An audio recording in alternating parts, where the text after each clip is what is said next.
Today we're going to be starting a new series called The Missing 411. This series is actually inspired by the popular YouTuber Mr. Ballon. And in today's episode of The Missing 411, we are going to be talking about a man who mysteriously disappeared in the Glacier Bay National Park, and his name is Kevin O'Keefe. He was just a regular man who went to a trip to the Glacier Bay National Park and just disappeared. But before we start today's video, if you're a fan of the strange, dark and mysterious, please gently punch that like button and karate kick the subscribe button.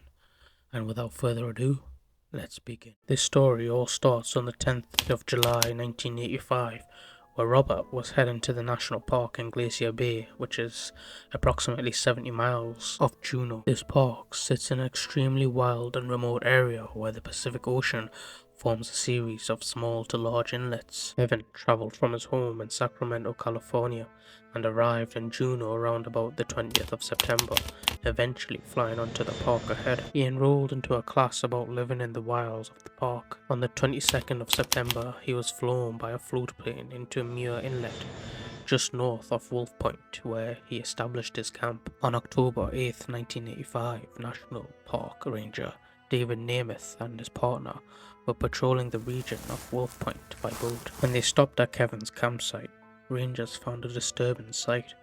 Kevin's tent was near the high tide line, and this is where they also found a line of debris that appeared to be strewn by the high water mark. The rangers made a special mention in this report about the tent having one pole inside that had come down. They found a sleeping bag, foam pad and other items outside the tent lying on the ground.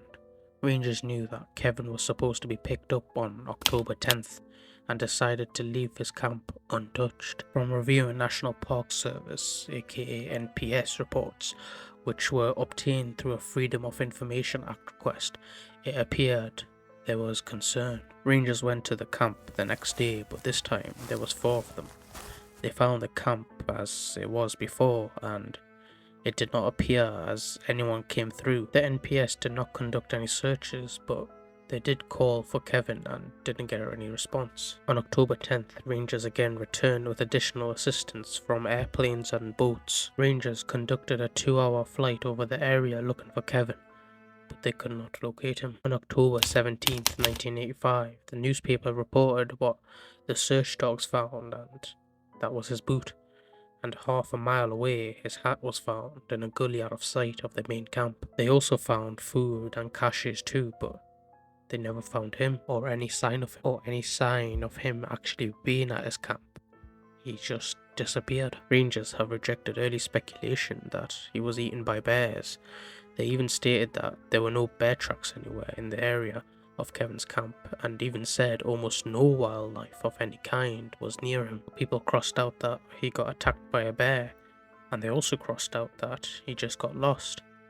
So why would he just get up randomly without any of his stuff and just leave? The National Park Rangers did contact Kevin's family and found that he had planned to take a series of short hikes from his camp on a daily basis. Kevin's glove liner was found several hundred yards from his main camp. His boots and cap were found almost half a mile from a camp, and only found with the aid of search dogs. There are too many cases to quote where the victim vanishes and the shoes are somehow found, or the victim is found without their shoes. Alaska is a location that is not forgiving. You must have shoes if you want to survive. Rangers never answered the obvious question of why Kevin's sleeping bag and other items were outside his tent. Some people say that he got kidnapped. Some people say he left and he wanted to start a new life. Some people say he got lost and could never find his way back and died in the wild somewhere. But all these are just conspiracies, so that's gonna be the end for today of the Missing 411. Please do consider leaving your theories down below. I'll try to like the best ones, so please consider liking today's video and hitting that big red subscribe button. And also check out some of my other videos. And yeah, goodbye.